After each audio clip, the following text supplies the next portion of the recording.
Why lasting love is less about romance and more about repair. Here's something nobody tells you when you're planning a wedding. Your marriage isn't held together by the promises you make on that one perfect day. It's held together by the promises you remake on ordinary Tuesdays, when you're exhausted, irritated, and quietly wondering if you married the right person. We've been sold this idea that love ends at happily ever after. But the couples who actually last, they know something different. Lasting love isn't about never breaking. It's about learning how to fix what breaks. Today, we're talking about why long-lasting love has way less to do with romance and everything to do with repair. We're going to break down what we get wrong about long-term marriages and then look at real-life examples from couples who've survived decades in the public eye. Not because they're perfect, but because they learned how to repair, renegotiate, and recommit when things fell apart. If you've ever thought, why does this feel so hard? This video is for you. Hey guys, welcome back to Her Sphere. I'm so glad to have you here. Please can you like the video, leave a comment down below, and subscribe to the channel. And let's get straight into the video. What we get wrong about long-lasting marriages. When we see couples married for 30 or 40 years, we assume they just got lucky, that they found a perfect match, that they're naturally compatible. But that's not how it works. Long-lasting marriages survive because two people develop a skill set that has nothing to do with romance and everything to do with repair. They learn how to acknowledge damage, take responsibility, and actually change their behavior. Romance starts the fire, repair keeps it burning when life gets messy. Barack and Michelle Obama renegotiating the marriage.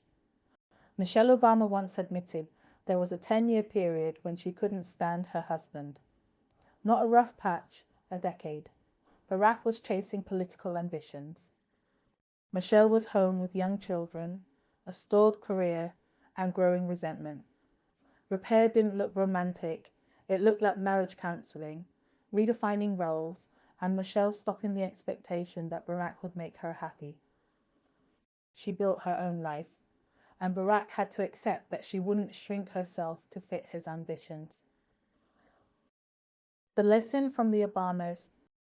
Michelle normalized something we're rarely allowed to say out loud. You can deeply love someone and still deeply dislike them sometimes. The lesson here is simple but powerful. You don't marry someone once. You marry them again and again. When kids arrive, careers shift, bodies change, and life doesn't go as planned. Outgrowing a version of your marriage isn't failure, it's evolution. The real question is whether both of you are willing to change together. David and Victoria Beckham. Protecting the marriage. David and Victoria Beckham have lived under constant public scrutiny for decades. Rumors, oscillate pressure, yet they're still standing. Their repair strategy, boundaries. They made a conscious decision about what to protect. Not every fight needed an audience. Not every struggle needed explaining. Instead of turning on each other when things got hard, they turned toward each other. They became a team against the outside noise. Denzel and Pauletta Washington, choosing the harder path. Denzel Washington has openly said his marriage almost didn't make it. Fame made it so he was away from home a lot. Leaving would have been easier. But Pauletta chose grace, and Denzel chose accountability. In a world where he could have chosen anything else, he chose his marriage. Again and again. Longevity didn't happen by accident. It happened because both people kept choosing the relationship, even when it was uncomfortable, thankless, and hard. Samuel L. Jackson and Latanya Richardson. Rebuilding after breaking. Some marriages don't survive because they avoided breaking, but because they learned how to rebuild. Samuel L. Jackson's addiction nearly destroyed everything. LaTonya gave him an ultimatum. Rehab was just the beginning. The real work was rebuilding trust, renegotiating the marriage, and starting again from the rubble.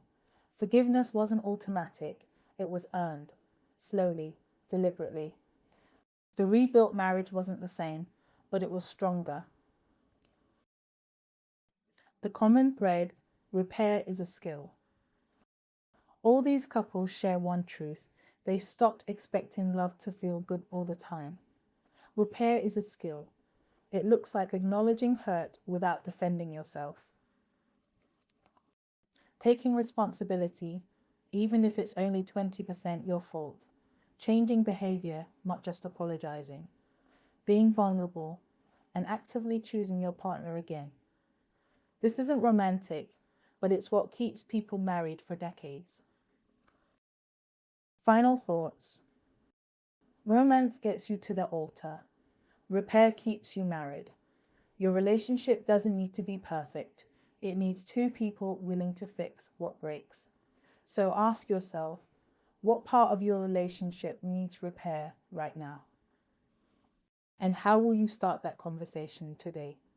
If this resonated with you, like this video, subscribe for more honest conversations about love, and share in the comments what repair looks like in your relationship.